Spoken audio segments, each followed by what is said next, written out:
Rachel Rose here, talking all things boxing, and I'm joined this morning and grossly outnumbered by Jack and Jordan Williams brothers, who well, one's the coach and one's the fighter. Is that correct?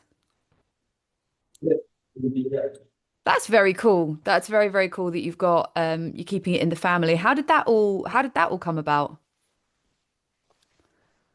So we had the chance to open up our own gym, and my brother retired, not retired, but yeah, he gave up boxing competitively. He wanted to be a coach, and I knew he'd be a great coach because his IQ for boxing was second to none. So I thought I'll turn over, and he could be my head coach. And yeah, How do you find that as it was brothers? just Do you find that dynamic works quite well when you go into it, or do you find that like can squabble? Yeah, we could definitely stop. But by the end of camp, I want to get rid of him. yeah.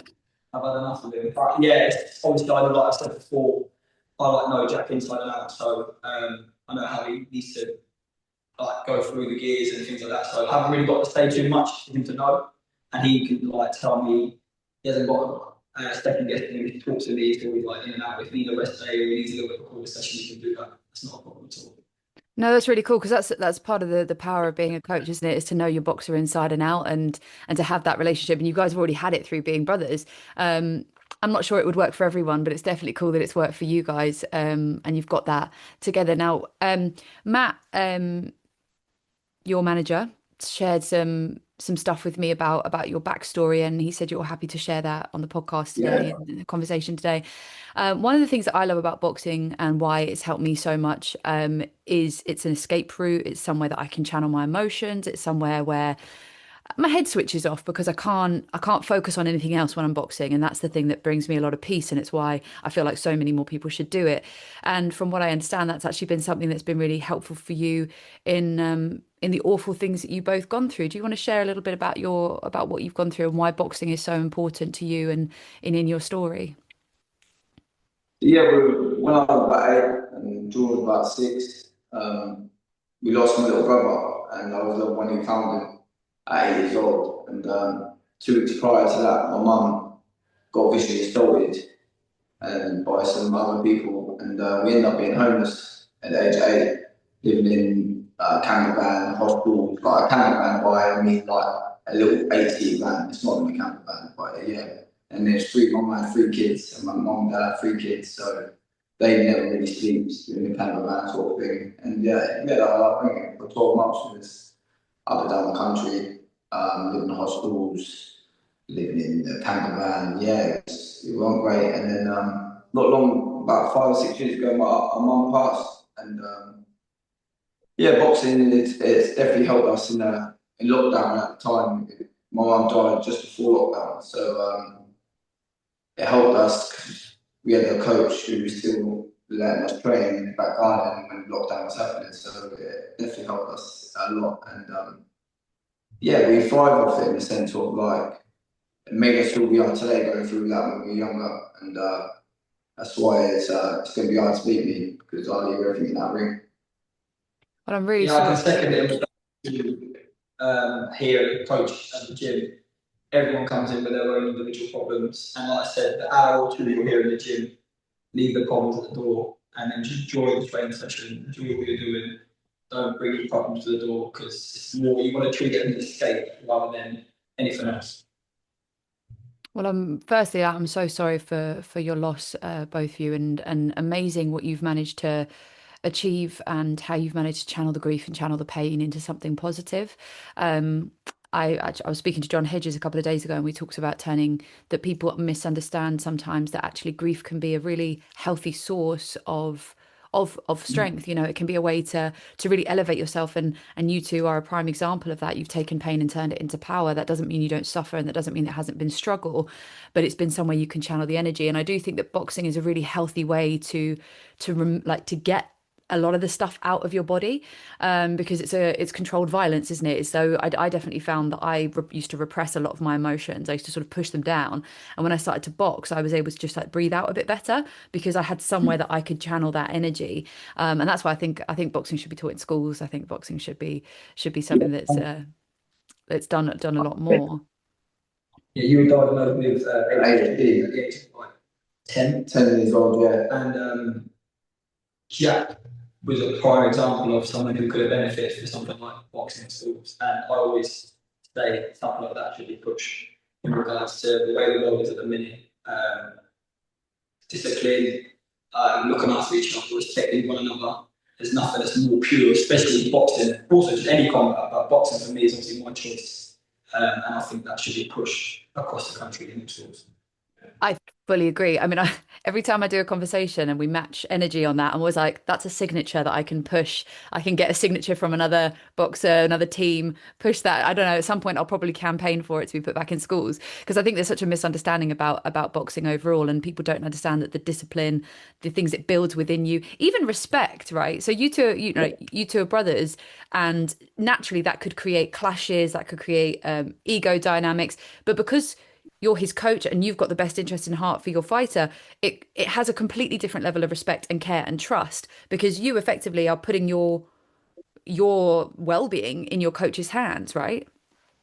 Exactly that. Exactly that. That's spot on. I feel like when we hear conversations from other siblings when they don't get on, it actually baffles me. But then obviously we have a different way where the respect that me and Jack built, probably over years sparring each other and competing with each other in the boxing gym, it's built a relationship where it's unbreakable. So yeah, that's one thing we can obviously benefit from this side of boxing. Probably wouldn't have that if it wasn't boxing. Probably would have been a case where you hear many times where siblings don't get on and things like that. But we're quite fortunate that we found boxing and it's definitely helped us in this way. Yeah, I think it's a brilliant story, and I think it's definitely one that can be shared with many others. So you've got a fight coming up soon. Yeah. Yeah, how are you feeling about that? Yeah, ready. To be fair, I'm ready to go now. I wish it was today. But yes, I'm ready to walk around. I've done my strength this morning. Had a little sprint just now. I've got a boxing session later on. So yeah, everything's going really well. It's probably the best camp I've had. So yeah, I'm buzzing. And how do you feel like the camp's been going as his coach? How have you been?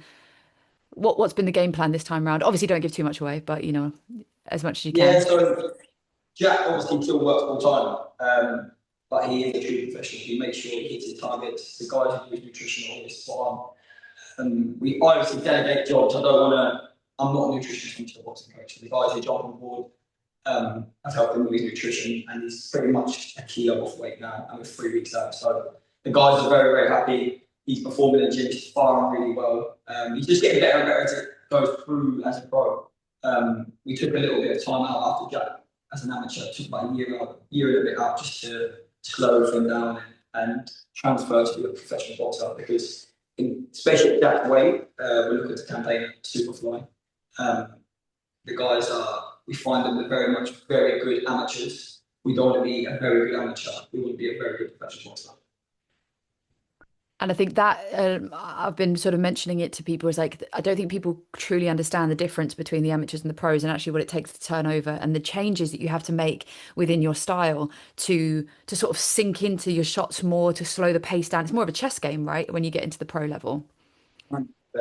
Right, the amateurs is very much a pace, and sometimes the cheat code to being a good amateur boxer is just being super fit for 3 rounds. But unfortunately, as a professional boxer, you start with 4, and it just builds from there. So you've got to be able to pace yourself, stick to the game plan, and vice versa. So yeah, you see it many times where good amateurs don't always make to become a good pro. So that's why we took the time out, got some good sparring with some good professionals, and transitioned that way. Yeah, really sensible because obviously that helps you grow steadily and you show, we've seen what happens if people move too fast. It can be not only unfortunate, losses and things like that, but actually it takes a mental toll because if you've got if you go too quick, it can really knock confidence, and I guess that's not what you want. Well, yeah, we're not in a rush, but we are in a rush. Jack's not getting any younger. That's why we took that time out to develop. We don't want to be. We are learning the job, but not in the aspect of being a professional boxer. Like Jack's second fight, he took on a very worthy opponent, massive risk, but it's what we're in the game for. We don't want to be banking loads of journeymen back to back to back, and then when we hit the big leagues, it's a massive jump. So we took hard fights early. Jack's next opponent has a winning record, fought Benson Fan for the U4 title, I believe, a few years ago. So he will come to have a go. He's a southpaw, something that will tick off the box along the way. Bloody southpaws. Yeah, To be fair, quite lucky. he's a southpaw. Well, you're part of the problem. Yeah. So yeah, just ticking the right boxes along the way. So when we do hit the big league for the titles, we are there to go, ready to walk on more. Brilliant. Well, I'm really, really excited to see you out and about and to see how your journey unfolds. I think you've got a great story, and I think also there's a resilience that's born through a story like yours, which I always find in fighters who really have a story behind them, which is boxing can't hurt you as much as life already has. So there's a fearlessness that comes through and a solidity in fighting that I notice with fighters who really, really have a story behind them. So I'm very excited to see what you do. It's excited to see you as a duo. I've spoken already to Rob, and I'm going to come up and train up in Ipswich because I'm doing a new series where I come and train with the pros, see how I cope. I've got a heart condition, so I could never be a fighter, but I train like I am one because I'm in denial, and I want to see how I handle training with the pros. So I went up and trained with Connor Walker and up at Jamie Moore's gym recently, and I held my own. So I want to see how I do with everyone. So hopefully I'll see you guys in the gym soon, and you can put me through my paces as well. See how I can handle training alongside you.